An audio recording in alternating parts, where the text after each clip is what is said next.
I felt afraid to leave the kids with my husband, their father, while I ran errands to the grocery store or to choir practice or any other errands.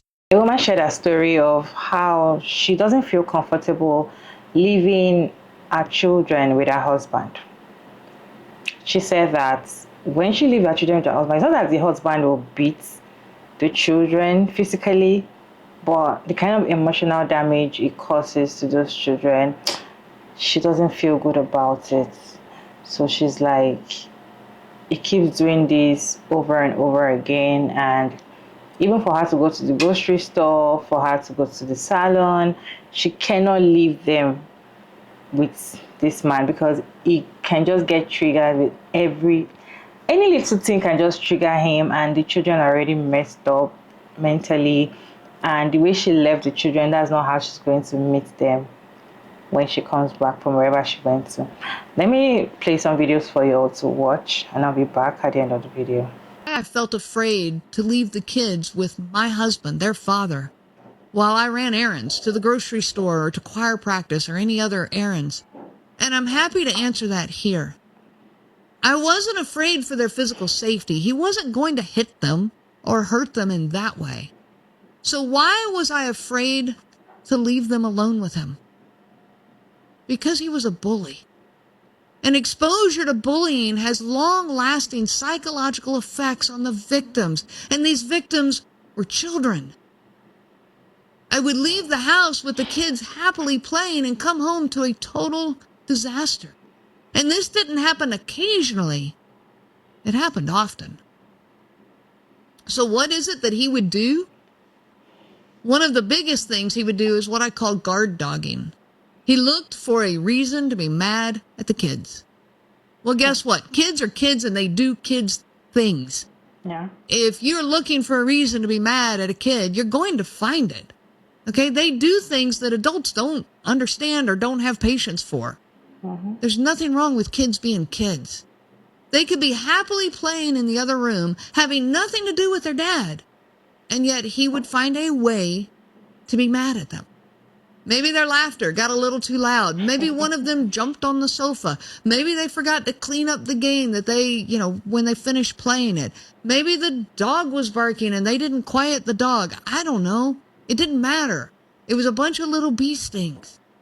But it gave him a place to direct his anger, a reason for his anger, an anger that already existed and had nothing to do with these boys. As such, his anger did not match the crime, and it left the boys in complete confusion, feeling less than, feeling worthless, and feeling helpless. Instead of giving kids the space to be kids, his level of expectation was unreachable. He would agree with me that kids did not need to be perfect, and he would even agree that our kids were really good. Yet, when they were anything less than his version of perfect, they paid a high price. If our boys got a little fussy with each other, he could not handle this. He would jump in order to referee and teach them both a lesson. He loved his own lessons, using analogies and physical examples that would go on and on and on. With me, it might be a circular conversation, but with the kids, it was a circular monologue, a lecture, in which they were not allowed to twitch, speak, move, even really hardly breathe. If they looked away, it just made it worse. Now you're not listening to me. Now I got to start over. After enduring this intense confusion and the accompanying confusing feelings, children of bullies are left hurting. They feel like the parent is disappointed in them.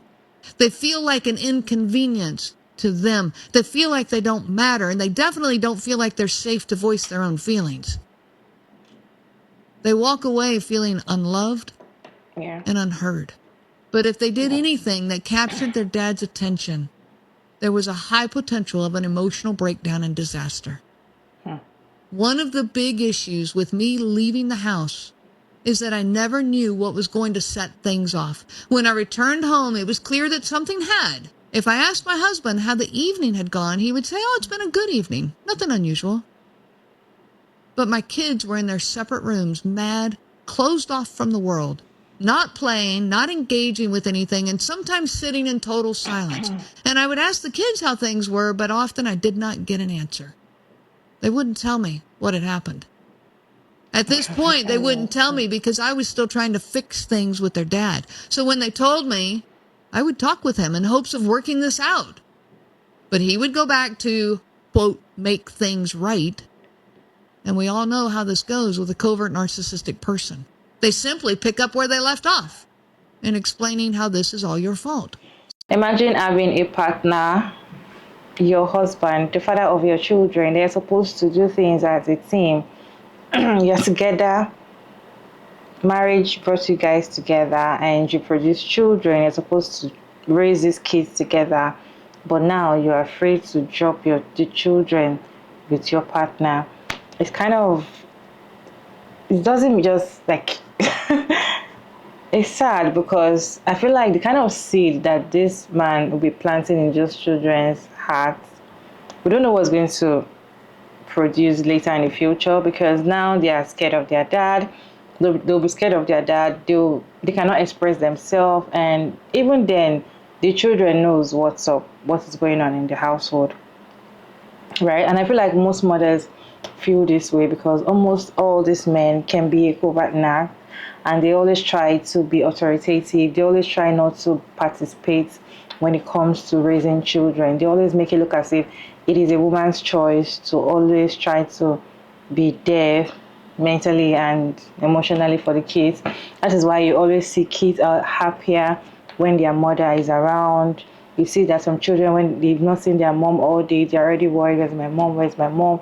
Because they know that so far their mom is around, even they can misbehave. But when their dad is around, they're always like put together and all of that. I feel like things like this are what happens, and this also makes me think about being child free, right?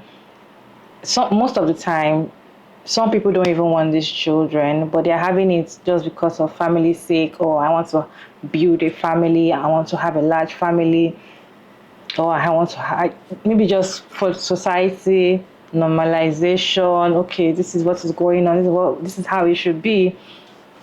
But deep down, they can't even really handle children. Like the noise, being in the same room where you're hearing children making noise, playing, crying, can trigger you. I feel like this type of behavior can also happen to not just a man, a wife. A woman can also feel that way as well, can also be treating their children like that, because not everybody likes children. Not everybody can stand children's tantrum. If you cannot stand children's tantrum, don't have kids, because they can misbehave anywhere. Anywhere. They can behave well at home, and the moment they step out and see another person, they start misbehaving and you're already hungry. So if you don't have patience, you cannot tolerate so many things from kids, or you just know that you can undo those things, I feel like having kids is just a no-no. It's better for you just to stay child-free and just, if you feel like you want to be with children, go stay with your family children or something. You don't have to have your own children, because if you can be treating your own children like that, I wonder, what if your relative brought their kids to the house? How will you treat them?